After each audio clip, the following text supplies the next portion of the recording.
Hello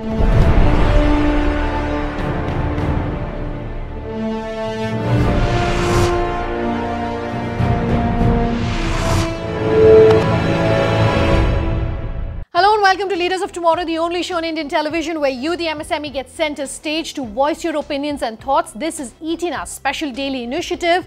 We also do 20 road shows across the length and breadth of the country to connect better with you, the MSME entrepreneur. Tonight, we're bringing you snippets of an MSME Connect event that we did in Chennai, where we spoke about the role of medtech, the role of technology in medicine, innovation, and the way forward. We had some of the biggest voices in the space talking about what really is happening as far as medical technology is concerned. Take a look.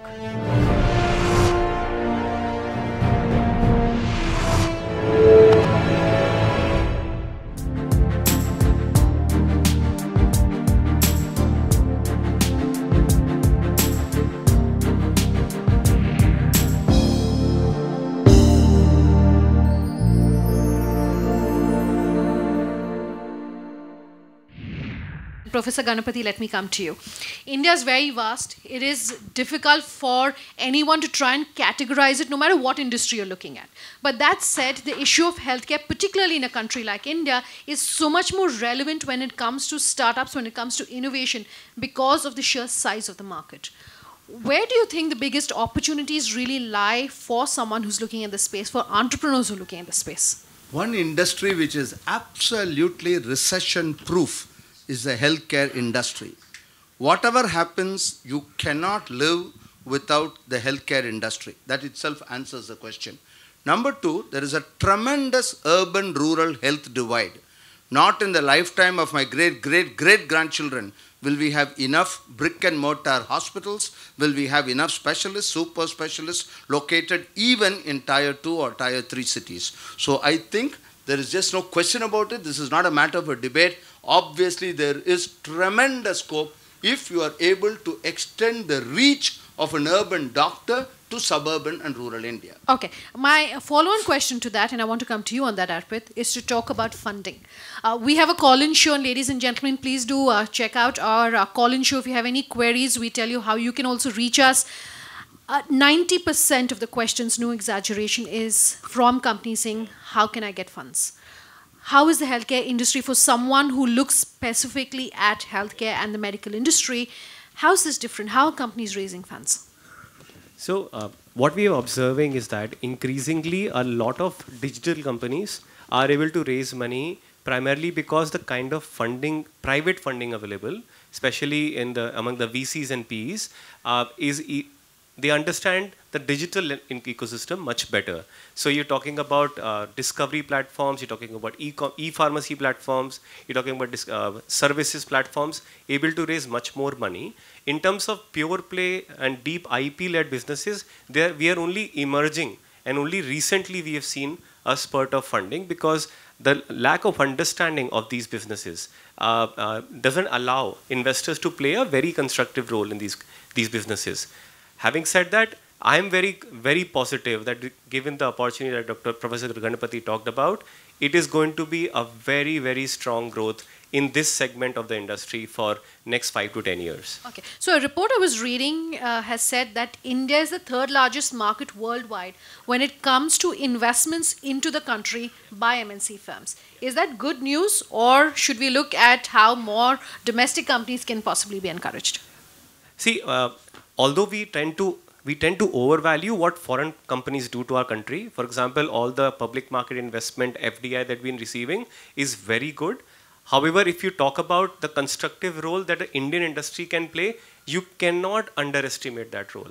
Because the ecosystem is actually being created by Indian companies. So if the Indian companies and Indian investment companies are not going forward and talking about it or investing and putting money behind it, it is not going to grow much faster. Because foreign investment also has no sensitivity towards what is required in the ecosystem. Plus the entrepreneur who's building a company in India is much more capable of it. So since you were talking about investments into India, FDI, yours is one industry that's seen one of the largest impacts really coming out of that government decision and regulation. Has there been a trickle-down effect in sense of how many companies are being encouraged to look at manufacture of medical equipment? And maybe once you've answered, I want to open this up to the rest of the panel in terms of the impact that we've seen. So if we look India as a market, I think India is one of the emerging market in medical technology. Obviously, for the reason like 1/6 of global population stays in India. It's one of the highest disease burdened country worldwide. And if we look at the share of medical technology which addresses this problem is absolutely low, and most of the technology is imported in India presently. And the government regulation itself is not very conducive right now for manufacturing setup. For obvious reason, if we talk about CDSCO as the apex body to look at regulations, we have seen in the past that only 22 notified medical devices were considered as drugs. Now the list is getting increased. It has been discussed for quite some time now. The government wants to bring a lot of medical devices into regulation. So if we discuss about the steps involved into making a medical technology ready for the market or maybe post-market surveillance, as I was talking, so from the time the medical device is innovated, from there the prototype is made, from there there is a preclinical study, then the clinical study, and beyond that there is a go-to-market strategy, and then we talk about post-market surveillance. So I think somewhere the cycle is so long that it's not very conducive for an entrepreneur or manufacturer to look at medical technology as a happening sector to get into. That's it. If I can make a comment on medical devices, because I think that is what is interest of most of you. As a clinician in active neurosurgical practice for 40 years, I am very disappointed that in most instances, the people who decide on what medical device to make, the prototype, etc., is decided with all respects to very skillful IT experts, engineers, etc. A clinician, a medical doctor who actually is going to deploy these medical devices is seldom consulted in the preliminary stage. My request to every one of you is, when you have something in mind, please consult a dermatologist. A few minutes ago, somebody was talking to me about an equipment and a device. Now, please consult that particular specialist and ask him his relevance in the Indian context. I think this is very important. Peripheral medical devices, in my opinion, will be a commercial success only if you plan this with the end user. The end user is not only the doctor, but also the patient. So when it comes to regulations in the telemedicine sector, what I can tell you is there is a lot of gray area because the platforms that are presently existing, they comply with the laws of Indian Medical Council Acts as well as the Information Technology Acts in India. At the same time, there is no legislative framework specifically in the telemedicine sector that overlooks important parameters like ensuring the privacy of the customer's data, right? So there is no standard that is being followed by all the software providers in India at the moment, which is very crucial. So are companies like you taking representations to the government to see that there are changes there? Yes, definitely. So first of all, what we try to do from our end is we try to come up with a security policy that ensures that the privacy of the customer is maintained, the data of the customer, the images, the messages, all the interactions that happen with the doctor, they happen over a secure network. So these kind of privacy and security concerns is something which we are looking at. What I'm observing is that a lot of regulation in India is sort of copy-pasted from what happens in America or Europe, even in areas where there is regulation available. And there are wide open spaces where regulation is not available to the best interest of what Indians need. Unfortunately, this is not going to change because as such, the demand for such regulatory, for regulatory testing is not very, very high. There are, whatever the regulator is trying to do is only to cater to the demand that already exists, and we haven't seen a lot of depth on medical devices or various other parts of the industry which require to be regulated in a way which is different from a CE or FDA. So what I'm observing is that while regulation is slow, at the same time there are companies which take away, which actually make misuse the lower amount of regulation that's available by so much of malpractice. Time for a break on this MSME Connect initiative, bringing you highlights from a panel discussion on MedTech from Chennai. Do stay tuned. Much more on the other side.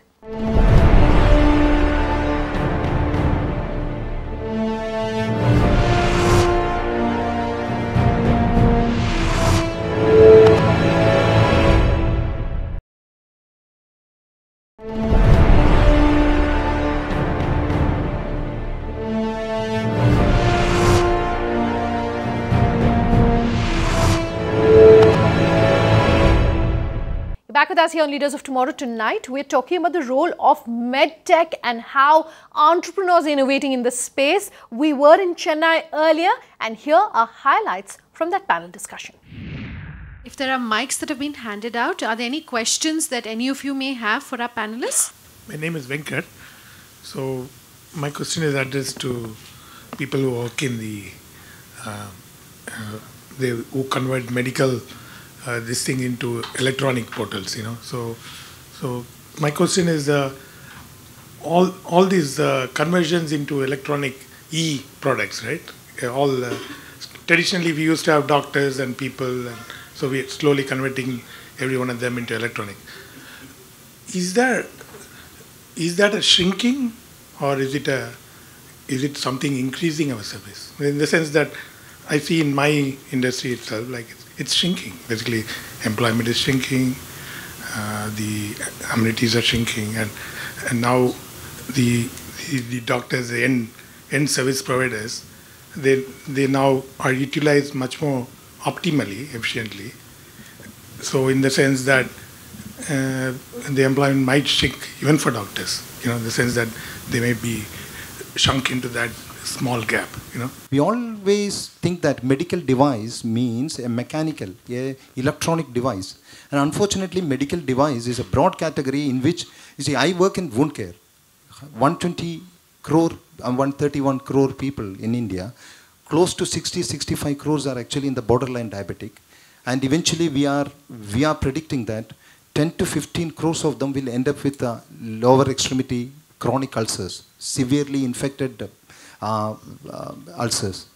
Now, we prepare medicines for them and combinatorial devices. They are basically either proteins or conditioning products such as foams and etc.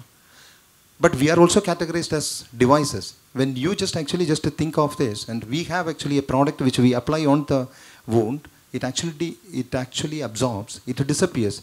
Now, can you imagine a device that actually absorbed and disappear? So there are a lot of misnomers, and that is actually one point that is partly to answer that question. So as Dr. Anil rightly said, I have a different view.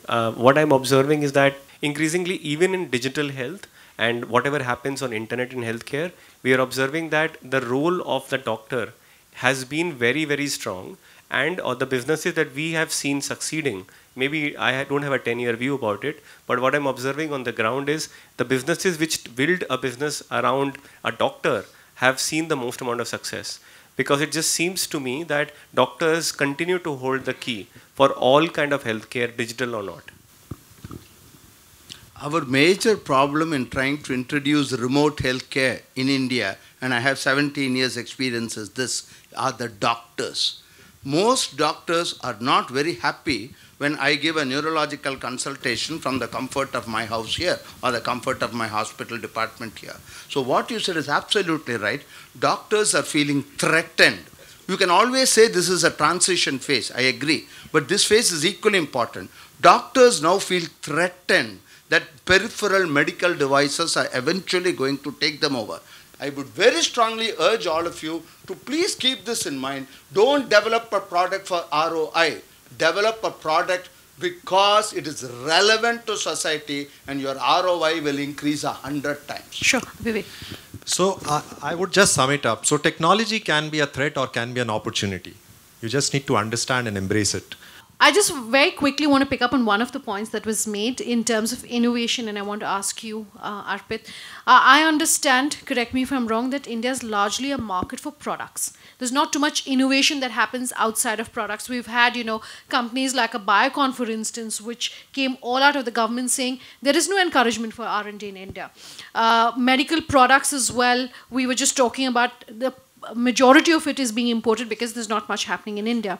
What percentage of companies do you look at that are possibly doing innovation in India out of the total who come and pitch to you? What's going to change how much innovation happens? So what is happening is that there is a very important agency in India called BIRAC, which promotes a lot of medical and pharma research and is willing to spend money in bringing the prototype into the market. They give up to 50 lakh grant to any interested party who's building a biotech or pharma innovation, including medical devices. There is so this funding is a godsend funding because this and a few other agencies are able to fund very early stages of development. What, however, is not present in India is follow-on funding from there because most of that follow-on funding is left to the vagaries of the private market. Unfortunately, the private funding agencies are not willing or they don't exist to fund businesses beyond our level. This results in the fact that most of the innovation that even exists struggles to come to the market and struggles to impact millions of people. So the scale of funding is missing. Definitely this will solve for itself over a period of time. As of today, the entrepreneurs have a really tough time. As of today, I don't see how they will improve it over next 1-2 years. Maybe over 5 years, as the market becomes much larger, we will see advent of exclusive biotech and pharma funds and who are investing exclusively in innovation. Right? I would also want for you to talk to our entrepreneurs about how domestic startups, domestic entrepreneurs can hold their own against MNCs, because this industry specifically has a lot of activity, a lot of investment by large companies. If you are a startup, if you're an entrepreneur in this industry in India and you've grown domestically, how do you hold your own against MNCs? What's worked for you? And Arpit, you as well. To be honest, there is no better answer than live to die another day. This is going to be a hard business. There will be a lot of challenges. No amount of entrepreneurship is easy. If you are saying that there is no support available, that is true. Whatever everyone can do, they are doing within their framework, within their constraints. If you want to fight against MNCs, I am 100% sure that our entrepreneurs and innovators are very capable people. At the same time, the ecosystem is in very nascent stage as compared to healthcare innovation. So if you are an entrepreneur, all the best to you. Please continue to survive so that tomorrow we will see a lot of success. So what I feel is, MNCs, one of the benefits that they have is obviously investment at their hand. However, the way how startups can stand apart is by having innovative features. So that is something which is seen a lot in Indian startups. So they have a lot of innovative features which sets them apart from other players who are funded by. Okay, so focus on the quality of your product is your advice, Vivek. So, in my view, I think nobody knows the local market better than you. You know what exactly India needs or what do we need in India. Even though MNC comes in, I think you know exactly the solution which is actually required. Build a credible and strong product out of it. I think that's where it brings in a lot of trust in the hands of investors to look at, because everybody wants to fund a credible business. I think somewhere that itself should be the seeding point where the idea or the business should start up. I think that's the point here. Okay, let me take closing comments and let me start with you, Professor. You are someone who works in the area of telemedicine. In one line, if you can talk to our viewers and the audience here tonight, the biggest opportunity and the biggest challenge in the field of telemedicine in India? The biggest opportunity is very simple. We have enough statistics to show that not in the next 30 years are we going to have enough brick and mortar hospitals, medical colleges, doctors, nurses, hospital beds, etc., etc., etc. That is the biggest opportunity. The biggest challenge is unless there is a business model. Philanthropy at its best can start a project which will die a natural death. I feel that today we have more pilots than the Indian Air Force.